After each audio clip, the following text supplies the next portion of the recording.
Salut à tous chers amis, je suis Ribaros Poitiers-Nocam, juriste en droit du travail.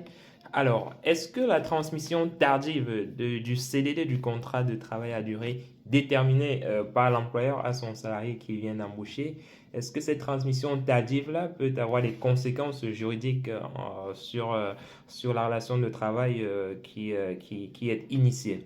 Alors la réponse à cette question est effectivement oui. La transmission tardive du contrat de travail au salarié par son employeur, surtout lorsqu'on se trouve dans le cadre d'un CDD, peut avoir des conséquences juridiques qui peuvent être importantes pour l'employeur. Il faut, avant d'entrer dans le fond, préciser que voilà, lorsque vous recrutez ou lorsque vous souhaitez recruter, autant pour moi, un salarié à un contrat de travail à durée déterminée, vous devez normalement transmettre le contrat de travail avant l'embauche du salarié à ce dernier. Et si vous l'avez déjà embauché, vous devez lui transmettre le contrat au plus tard 2 jours après le début du travail effectif par le salarié. Donc, si le salarié travaille et que vous ne lui transmettez pas son contrat de travail au-delà de 2 jours ouvrables, voilà, il y a des conséquences juridiques derrière. La première conséquence est que voilà, le salarié ça c'est une conséquence purement droit du travail, hein, donc on se situe là sur le terrain du droit du travail.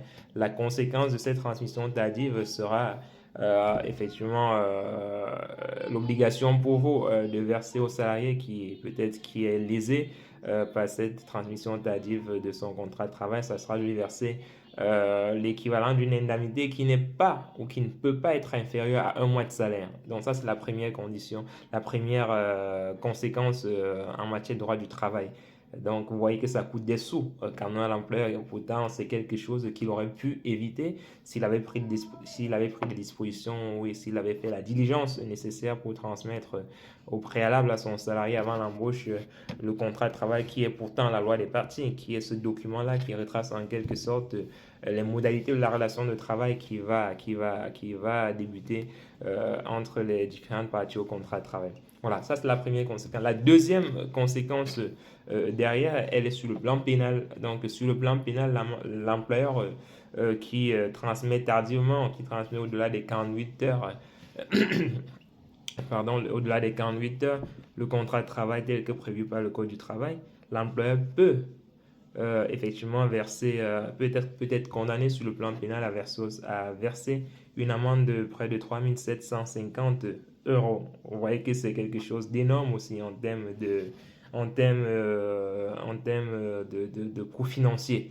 Donc, et si il récidive, cette amende peut monter jusqu'à 7 500 € d'amende et jusqu'à 1 an d'emprisonnement ferme pour l'employeur. Donc, c'est la transmission du contrat de travail, c'est un élément important. C'est quelque chose qu'il faut faire en amont du recrutement du salarié. Comme ça, vous évitez de vous retrouver dans une situation assez compliquée par la suite. C'est des cas qu'on a eu, hein. Vous savez, en cabinet, nous, on a souvent affaire à ce genre de situation-là. Vous voyez des employeurs qui recrutent des salariés en CDD. C'est un contrat assez technique. C'est un contrat assez technique et qui nécessite obligatoirement un écrit. Et si vous souhaitez que le salarié soit recruté dans le cadre oui, au sein de votre entreprise, prenez les dispositions, ça ne coûte rien. Vous, les amis employeurs qui me suivez, ça ne coûte rien de transmettre au préalable le contrat de travail à durée déterminée au salarié en amont avant qu'il puisse prendre son poste ou au plus tard dans les 2 jours ouvrables qui suivent son embauche au sein de votre entreprise. Faites-le. En le faisant, vous vous mettez à l'abri des conséquences juridiques qu'on vient de développer. Voilà, j'espère que c'est clair pour vous. N'hésitez pas, comme toujours les amis, à commenter, à partager et surtout à vous abonner pour que nous puissions continuer davantage à faire ce travail et à édifier le plus grand nombre sur des thématiques relatives au droit du travail en France. Voilà. Allez, bonne journée à tous.